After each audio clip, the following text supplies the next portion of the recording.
ஏழு கடல் சீமையெல்லாம் சூழ வந்தாய் கங்கை அம்மா.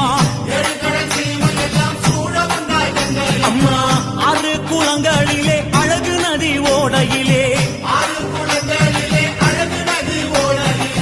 எரி குளங்களிலே எழுந்து விளையாட வந்தாய். எல்லா உயிர்களுக்கும் தாகம் தணிக்கும்